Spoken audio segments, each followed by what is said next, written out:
আসসালামু আলাইকুম। নার্সিং বিষয়ক আরও একটি ভিডিওতে তোমাদের সবাইকে জানাচ্ছি স্বাগতম। তোমরা অলরেডি জানো যে আমাদের এই ইউটিউব চ্যানেলে আমরা প্রতিনিয়ত নার্সিং বিষয়ক সকল ধরনের ভিডিও কিন্তু আপলোড করে থাকি। সেখানে নার্সিং ভর্তি পরীক্ষার বিষয়ক বিভিন্ন তথ্য আমরা শেয়ার করি, নার্সিং একাডেমিক বিষয় সম্পর্কে আমরা তথ্য শেয়ার করি, বা নার্সিং প্রফেশন সম্পর্কে আমরা এখানে বিভিন্ন ধরনের তথ্য তোমাদের মাঝে শেয়ার করে থাকি। তো তোমরা যারা নার্সিং পেশায় আসতে আগ্রহী এবং ভবিষ্যতে নার্সিং ভর্তি পরীক্ষা দিবে, তোমরা কিন্তু চাইলে আমাদের এই ইউটিউব চ্যানেলটিকে সাবস্ক্রাইব করে পাশে রাখা বেল আইকনটি অন করে রাখতে পারো। তাহলে কিন্তু তোমরা লাভবান হবে। অর্থাৎ আমরা যখনই নার্সিং বিষয়ে কোনো ভিডিও আপলোড করবো, তোমরা সঙ্গে সঙ্গে নোটিফিকেশন পেয়ে ভিডিওটি কিন্তু দেখতে পারবে, তোমার মিস হবে না ভিডিওটি।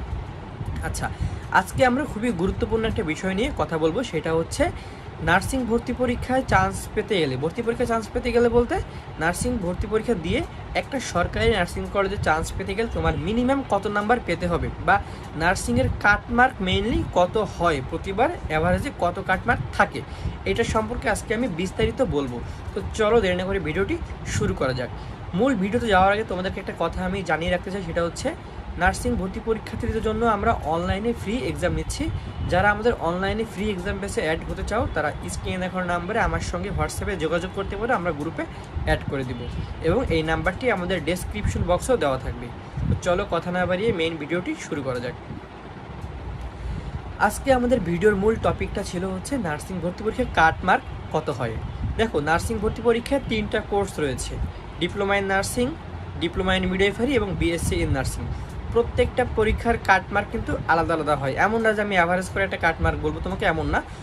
প্রত্যেকটা পরীক্ষার কোর্সের জন্য বা প্রত্যেকটা ভিন্ন ভিন্ন প্রশ্নের জন্য কাটমার্ক কিন্তু আলাদা হয়ে থাকে। যেমন আমি যদি বলি, তোমাদের যারা বিএসসি নার্সিংয়ে তোমরা পরীক্ষা দিবে এবং জিপিএ ভালো আছে, তারা মোটামুটি তোমার 65 থেকে 70 পেলেই কিন্তু তোমরা চান্স পেয়ে যাবে, যাদের জিপিএ 50-এর মধ্যে 45 বা তার বেশি আছে।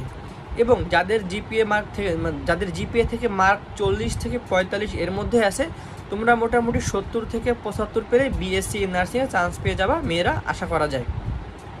ডিপ্লোমার ক্ষেত্রে তোমাদের যাদের জিপিএ 50 মার্ক থেকে 45 থেকে 50 এর মধ্যে আছে, তোমরা মোটামুটি 60 হবে না, 65 থেকে 70-এর মধ্যে পেলে তোমরা মোটামুটি চান্স পেয়ে যাবে। আর যাদের জিপিএ থেকে মার্ক 40 থেকে 45 এর মধ্যে আছে, তোমাদের কিন্তু মিনিমাম 75 পেতে হবে বা 75-এর বেশি পেতে হবে ডিপ্লোমাতে চান্স পেতে গেলে। না, কোনো কোনো ক্ষেত্রে 70-ও হয়। এটা অনেক ক্ষেত্রেও আবার ডিপেন্ড করে তোমার কলেজ চয়েসের উপরে, ঠিক আছে। আচ্ছা, এবং ডিপ্লোমা ইন মিডওয়াইফারি, তোমাদের যাদের জিপিএ থেকে মার্ক 50-এর মধ্যে 45 থেকে 50-এর মধ্যে আছে, তোমাদের কিন্তু মোটামুটি 60 পেলেই বা 60-এর